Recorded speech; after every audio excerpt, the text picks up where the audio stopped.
अस्सलामुअलैकुम dear students. आज हम पढ़ेंगे क्रोमोसोम एंड डीएनए से एक नया टॉपिक है मोड ऑफ डीएनए रिप्लिकेशन या डीएनए रिप्लिकेशन क्या है। तो डीएनए रिप्लिकेशन को हम डिस्कस करेंगे आज के लेक्चर में, और जो mode of DNA replication book में मेंशन है उसको हम डिस्कस करेंगे। नेक्स्ट वीडियो में हम प्रूफ डिस्कस करेंगे मिचेल्सन एंड स्टाल एक्सपेरिमेंट का, जो कि बेसिकली है semi conservative mode of DNA replication के लिए। आज का हमारा जो टॉपिक है उसमें हम डिस्कस करने जा रहे हैं डीएनए रिप्लिकेशन कब होता है और कौन से मोड के लिए या कौन से मॉडल है जो एक्सेप्टेबल है, जो मेंशन है बुक में उसको हम डिस्कस करेंगे। तो सबसे पहले आते हैं डीएनए रिप्लिकेशन क्या है। ये प्रोसेस ऑफ सेल फॉर्मेशन है। फॉर एग्जाम्पल, जिस तरह आप एक नोटबुक से प्रिंट निकालते हैं, एक कॉपी उसका बनाते हैं, तो वो रिप्लिका होता है उस चीज़ का। इसी तरह डीएनए जब अपने आप को खुद कॉपी करेगा सेल साइकिल के दौरान, तो उसको हम क्या कहेंगे, डीएनए रिप्लिकेशन। तो अगर डिफिनीशन को हम देखें, the process of self synthesis of DNA during life cycle of a cell, जो लाइफ साइकिल है सेल का, उसको हम क्या कहेंगे, डीएनए रिप्लिकेशन। अब इसकी अकरेंस की अगर हम बात करें तो डीएनए रिप्लिकेशन की अकरेंस होती है इस फेज ऑफ इंटरफेज में। सेल साइकिल को अगर हम डिस्कस करें तो ये मेनली मुश्तमिल होता है दो फेजेस पे। एक को कहते हैं इंटरफेज, दूसरा है एम फेज। ठीक है, तो इंटरफेज को फिर सब हम डिवाइड करते हैं ग्रोथ फेज 1 में, इस पेज में, और ग्रोथ पेज 2 में, G2 पेज में। तो G1 पेज जो है उसमें कलेक्शन होगी, सेल्स का साइज जो है वो बड़ा होगा, न्यूट्रॉन को गेन करेगा डीएनए रिप्लिकेशन के लिए। इस पेज में डीएनए की रिप्लिकेशन होगी और G2 पेज में फिर इसकी कंडेंसेशन होगी। उसके बाद ये M पेज में जाके सेल डिवाइड हो जाता है। तो अकरेंस की अगर हम बात करें तो डीएनए रिप्लिकेशन की अकरेंस कौन से पेज में होगी, सेल साइकिल के इंटरफेज में इसकी अकरेंस होगी। अब मोड ऑफ डीएनए रिप्लिकेशन की तरफ आते हैं कि कौन कौन से वाइडली मॉडल है जो डीएनए रिप्लिकेशन के मोड को डिस्कस करते हैं या एक्सप्लेन करते हैं। एक है सेमी कंजर्वेटिव मॉडल, दूसरा है कंजर्वेटिव मॉडल, और तीसरा है डिस्पर्सिव मॉडल। अब सेमी कंजर्वेटिव का अगर हम देखें तो कंजर्वेशन है इंटैक्ट या नेचुरल स्टेट को मेंटेन करना। अब semi conservative mode of DNA replication को अगर हम देखें तो ये मॉडल प्रेजेंट किया था वाटसन एंड क्रिक ने। ये उन लोगों का मॉडल है।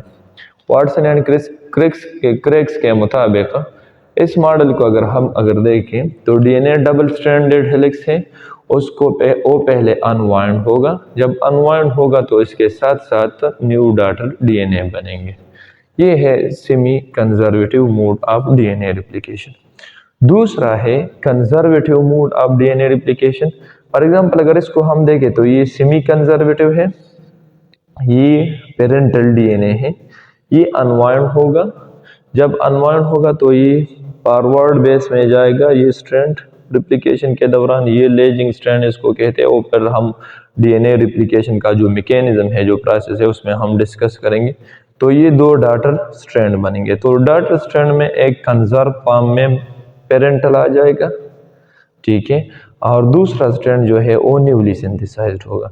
तो पेरेंटल डीएनए जो है ये सेमी कंजर्व्ड है, हाफ पेरेंटल है, हाफ डॉटर डीएनए है। इस वजह से हम इस मॉडल को या इस मोड ऑफ डीएनए रिप्लिकेशन को क्या कहते हैं, semi conservative mode of replication. दूसरा है conservative mode of DNA replication. तो conservative mode of DNA replication में इस तरह होता है, जो पेरेंटल डीएनए है वो कंप्लीटली इंटैक्ट फॉर्म में आ जाता है, और जो डॉटर डीएनए है वो न्यूली सिंथेसाइज्ड है। तो जो पेरेंटल डीएनए है वो एक सेल में जाएगा इंटैक्ट फॉर्म में, और डॉटर डीएनए दूसरे सेल में जाएगा। मतलब ये है कि ये दोनों का हाफ नहीं होगा या दोनों मिक्स फॉर्म में नहीं होंगे, ठीक है।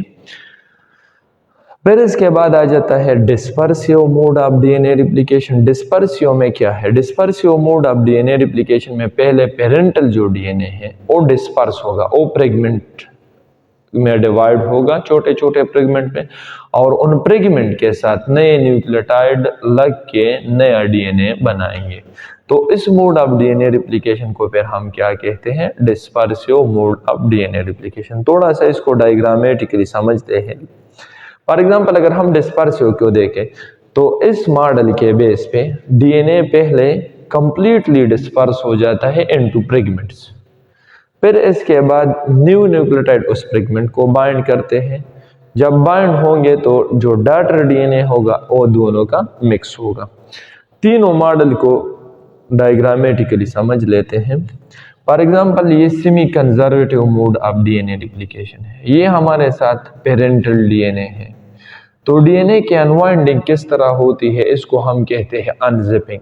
फॉर एग्जांपल अगर मैं इस चेन को कंसिडर करूं कि ये डीएनए है, ये इसके बेस पेयर है, तो हेलिकेज एंजाइम आ जाता है, इसको खोल देता है। फॉर एग्जांपल ये जिप अगर मैं कंसिडर करूं, ये हेलिकेज एंजाइम है, तो इससे ये जिप खोल जाएगा, इसको हम कहते हैं अनवाइंडिंग। ठीक है, तो इसी तरह जो पेरेंटल डीएनए है उसकी पहले अनवाइंडिंग होगी। जब ये अनवाइंड होगा तो दो स्ट्रैंड जो सेपरेट हुए हैं हेलिकेज की वजह से, हाइड्रोजन बॉन्ड इसके दरमियान जो हाइड्रोजन बॉन्ड होते हैं उसकी ब्रेकडाउन होगी, तो ये अनजिप हो जाएंगे। ठीक है, अब इसकी जब अनवाइंडिंग होगी तो न्यू स्ट्रैंड ऑफ डीएनए बन जाएंगे इसके साथ, जिसको हम कहते हैं डॉटर डीएनए। अब एक डॉटर डीएनए इसके साथ बन रहा है, एक डॉटर डीएनए इसके साथ बन रहा है, तो ये जो दो डॉटर डीएनए आ जाएंगे उसमें एक पेरेंटल होगा और एक जो है एक डॉटर डीएनए होगा। तो इस स्टेट को अगर हम देखें, पेरेंटल डीएनए हाफ कंजर्व्ड है, इसी वजह से हम इसको क्या कहते हैं, semi conservative model of DNA replication.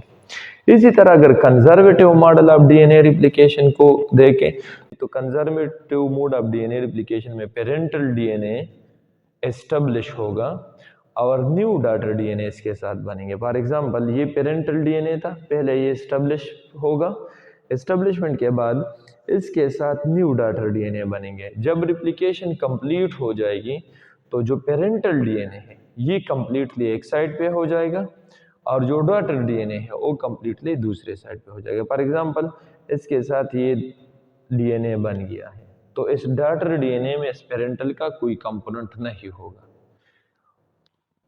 Parental DNA completely natural state में है या इंटैक्ट फॉर्म में है, इसको अगर आप कंपेयर करें, और डॉटर डीएनए इसके बेस पे न्यू डीएनए बना है, तो ये डॉटर डीएनए पेरेंटल का कोई कंपोनेंट इसमें नहीं होगा, इसको हम कहते हैं कंजर्वेटिव, क्योंकि आपका पेरेंटल डीएनए जो है वो नेचुरल और इंटैक्ट स्टेट में है, या आप कह सकते हैं फुली कंजर्व्ड है। इसी तरह अगर हम देखें dispersive mode of DNA replication को, तो ये फॉर एग्जांपल आपके साथ था पेरेंटल डीएनए, तो ये पेरेंटल डीएनए पहले फ्रेगमेंट में डिवाइड हो जाता है, ये फ्रेगमेंट बनेगा, ये फ्रेगमेंट बनेगा, जो फ्रेगमेंट बने हैं इसके साथ न्यू डॉटर डीएनए बनना स्टार्ट होंगे। अब इसके बाद जो डीएनए आ जाता है पेरेंटल और डॉटर डीएनए की कंसेप्ट, फॉर एग्जांपल ये पेरेंटल डीएनए है, ये इसके साथ डॉटर डीएनए बन रहा था, तो ये जो न्यू स्ट्रैंड्स आएंगे डीएनए के, तो ये दोनों मिक्स फॉर्म में होंगे। फॉर एग्जांपल पेरेंटल डीएनए होगा, फिर डॉटर डीएनए का सेगमेंट होगा, फिर पेरेंटल डीएनए का सेगमेंट होगा, फिर डॉटर का आएगा। इसी तरह ये डिस्पर्स फॉर्म में आ जाएंगे। डॉटर डीएनए पेरेंटल डीएनए जो है और डॉटर के साथ इंटरमिक्स होगा या डिस्पर्स फॉर्म में होगा।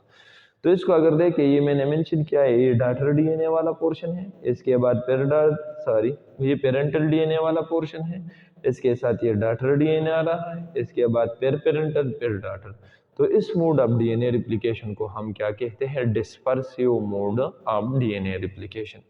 थोड़ा सा इसको समराइज करते हैं।